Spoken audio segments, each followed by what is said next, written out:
গল্পকথার আসরে আপনাদের সকলকে স্বাগত। আজ আপনাদের জন্য পথের পাঁচালী উপন্যাসের আরও একটি অংশ। এই উপন্যাসটির লেখক বিভূতিভূষণ বন্দ্যোপাধ্যায়। এদিনের ব্যাপারটি এই রূপে ঘটিল। অপু বাবার আদেশে তালপাতায় 7খানা ক খ হাতের লেখা শেষ করিয়া কি করা যায় ভাবিতে ভাবিতে বাড়ির মধ্যে দিদিকে খুঁজিতে গেল। দুর্গা মায়ের ভয়ে সকালে নাহিয়া আসিয়া ভিতরের উঠানে পেঁপে তলায় পুণ্যি পুকুরের ব্রত করিতেছে। উঠানে ছোট্ট চৌকোনা গর্ত কাটিয়া তাহার চারিদিকে ছোলা মটর ছড়াইয়া দিয়াছিল। ভিজা মাটিতে সেগুলির অঙ্কুর বাহির হইয়াছে। চারিদিকে কলার ছোট্ট ছোট্ট বোগ পুতিয়া ধারে পিটুলি গোলার আলপনা দিতেছে। পদ্মলতা, পাখি, ধানের শীষ, নতুন ওঠা সূর্য। দুর্গা বলিল, দাঁড়া, মন্ত্রটা বলে এক জায়গায় যাব। কোথায় রে দিদি? চল না, নিয়ে যাব এখন, দেখিস এখন। পরে আনুষঙ্গিক বিধি অনুষ্ঠান সাঙ্গ করিয়া সে এক নিঃশ্বাসে আবৃত্তি করিতে লাগিল। পুণ্যি পুকুর পুষ্পমালা, কে পূজে রে দুপুরবেলা, আমি সতী লীলাবতী, ভাইয়ের বোন ভাগ্যবতী। ব্রতানুষ্ঠান শেষ করিয়া দুর্গা বলিল, চল, গড়ের পুকুরে অনেক পান ফল হয়েছে, ভোঁদার মা বলছিল, চল নিয়ে আসি। কোনকালে গ্রামের আদি বাসিন্দা মজুমদারের বাড়ির চতুর্দিকে যে খড়গাই ছিল তার অন্য অংশ এখন ভরাট হইয়া গিয়াছে। কেবল এই খানটিতে 12 মাস জল থাকে। ইহারই নাম গড়ের পুকুর। সেখানে পৌঁছিয়া তাহারা দেখিল পুকুরে পান ফল আছে বটে, কিন্তু কিনারার ধারে বিশেষ কিছু নাই, সবই জলের হইতে দূরে। দুর্গা বলিল, অপু, একটা বাঁশের কঞ্চি দেখ তো খুঁজে, তাই দিয়ে টেনে টেনে আনব। পরে সে পুকুর ধারে ছোপে শ্যাওড়া গাছ হইতে পাকা শ্যাওড়ার ফল তুলিয়া খাইতে লাগিল। অপু বনের মধ্যে কঞ্চি খুঁজিতে খুঁজিতে দেখিতে পাইল। ও বলিল, ও দিদি, ও ফল খাসনি? দূর, আস, শ্যাওড়ার ফল কি খায় রে? ও তো পাখিতে খায়। দুর্গা পাকা ফল টিপিয়া বীজ বাহির করিতে করিতে বলল, আয় দেখি, দেখ দেখি, কে মিষ্টি, যেন গুড়। কে বলেছে খায় না? আমি তো কত খেয়েছি। অপু কঞ্চি কুড়ানো রাখিয়া দিদির কাছে আসিয়া বলিল, খেলে যে বলে পাগল হয়, আমায় একটা দে দেখি দিদি। পরে সে খাইয়া একটু কাচু মাচু করিয়া বলিল, একটু একটু দে তো যে দিদি। তা একটুতে তো থাকবে না? তা থাক, কেমন মিষ্টি বল দেখি। কথা শেষ করিয়া দুর্গা খুব খুশির সহিত গোটা কতক ফল মুখের মধ্যে পুরিল। জন্মিয়া পর্যন্ত ইহারা কখনো ভালো জিনিস খাইতে পায় নাই, অথচ পৃথিবীতে ইহারা নতুন আসিয়াছে, জিহ্বা ইহাদের নতুন। তাহার পৃথিবীর নানা রস, বিশেষত মিষ্ট রস আস্বাদ করিবার জন্য লালায়িত। সন্দেশ মিঠাই কিনিয়া যে পরিতৃপ্তি লাভ করিবার সুযোগ ইহাদের ঘটে না। বিশ্বের অনন্ত সম্পদের মধ্যে তুচ্ছ বনগাছ হইতে মিষ্ট রস আহরণরত এইসব লুব্ধ দরিদ্র ঘরের বালক বালিকাদের জন্য তাই করুণাময় বনদেবীরা বনের তুচ্ছ ফুল ফল মধুতে ভরাইয়া রাখেন। ভাই বোনের কলহাসে খানিকক্ষণ ধরিয়া পুকুর প্রান্তের নির্জন বাঁশবাগান মুখরিত হইল।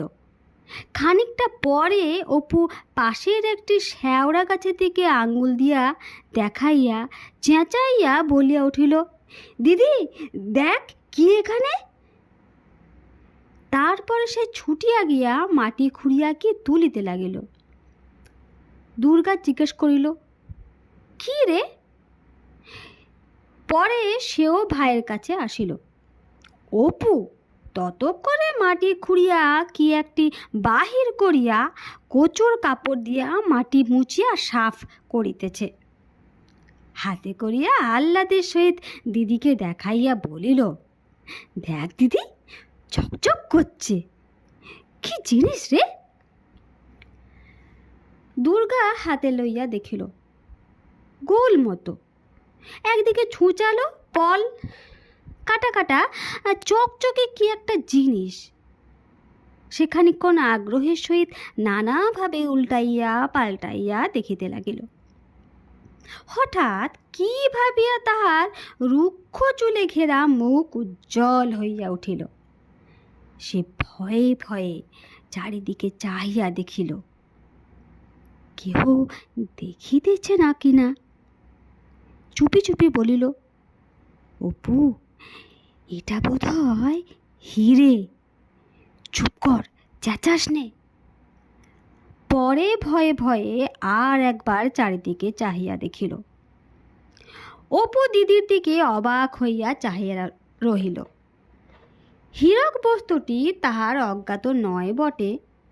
মায়ের মুখে, দিদির মুখে রূপকথার রাজপুত্র রাজকন্যার হীরা মুক্তার অলঙ্কারের ঘটনা সে অনেকবার শুনিয়াছে, কিন্তু হীরা জিনিসটা কীরকম দেখিতে সে সম্বন্ধে তার মনে একটু ভুল ধারণা ছিল। তাহার মনে হইত হীরা দেখিতে মাছের ডিমের মতো, হলদে হলদে, তবে নরম নয়, শক্ত। সর্বজয়া বাড়ি ছিল না। পাড়া হইতে আসিয়া দেখিল ছেলে মেয়ে বাড়ির ভিতর দিকে দরজার কাছে দাঁড়াইয়া আছে। কাছে যাইতে দুর্গা চুপি চুপি বলিল, মা, একটা জিনিস কুড়িয়ে পেয়েছি আমরা। গড়ের পুকুরে পান ফল তুলতে গিয়েছিলাম মা, সেখানে জঙ্গলের মধ্যে এইটে পোতা ছিল। অপু বলিল, আমি দেখে দিদিকে বললাম মা। দুর্গা আঁচল হইতে জিনিসটা খুলিয়া মায়ের হাতে দিয়া বলিল, দেখো দেখি কি এটা মা। এটা ঠিক হিরে নয়। সর্বজয়া ও হীরক সম্বন্ধে ধারণা তাহাদের অপেক্ষা বেশি স্পষ্ট নহে। সে সন্দিগ্ধ সুরে জিজ্ঞাসা করিল, তুই কি করে জানলি হিরে? দুর্গা বলিল, মজুমদারেরা বড় রোগ ছিল তো মা, ওদের ভিটের জঙ্গলে কারা নাকি মোহর কুড়িয়ে পেয়েছিল। এটা একেবারে পুকুরের ধারে বনের মধ্যে পোতা ছিল, রোদ্দুর লেগে চকচক করছিল। এ ঠিক মা হিরে। সর্বজয়া বলিল, আগে উনি আসুন, ওকে দেখাই। দুর্গা বাহিরে উঠোনে আসিয়া আহ্লাদের সহিত ভাইকে বলিল, হিরে যদি হয় তবে দেখিস আমরা বড় মানুষ হয়ে যাব। অপু না বুঝিয়া বোকার মতো হি হি করিয়া হাসিল। খানিকটা পরে একটা পুটুলি হাতে হরিহর বাড়ি ঢুকিল। সর্বজয়া বলিল,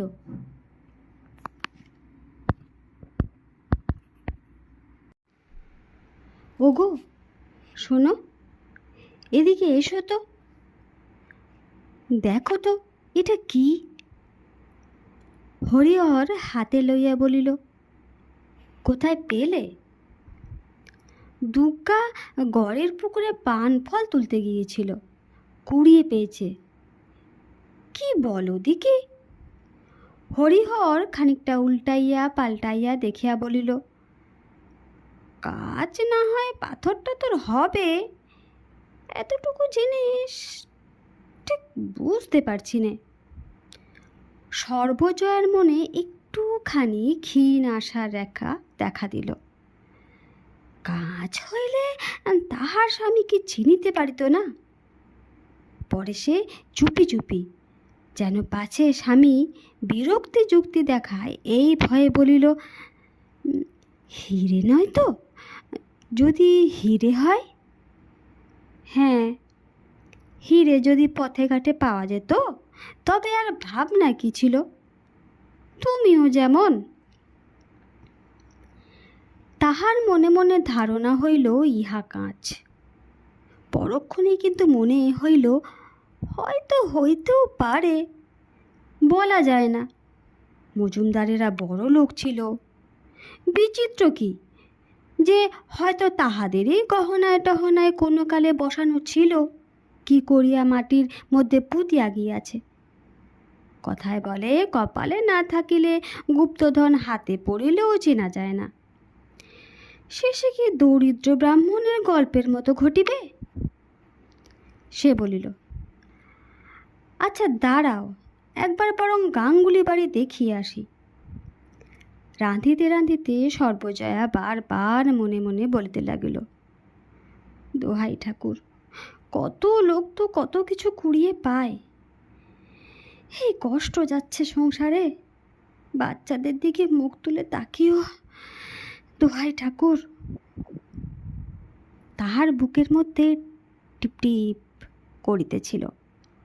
খানিকটা পরে দুর্গা বাড়ি আসিয়া আগ্রহের সুরে বলিল, বাবা এখনো বাড়ি ফেরেনি? হ্যাঁ মা। সঙ্গে সঙ্গে হরিহর বাড়ির ভিতর ঢুকিয়া বলিল, তখনই আমি বললাম এ কিছুই নয়, গাঙ্গুলি মশাইয়ের জামাই সত্যবাবু কলকাতা থেকে এসেছেন, তিনি দেখে বললেন এ একরকম বেলোয়ারি কাঁচ, ঝাল লণ্ঠনে ঝুলনো থাকে, রাস্তাঘাটে যদি হিরে জহরত পাওয়া যেত তাহলে। তুমিও যেমন। নমস্কার।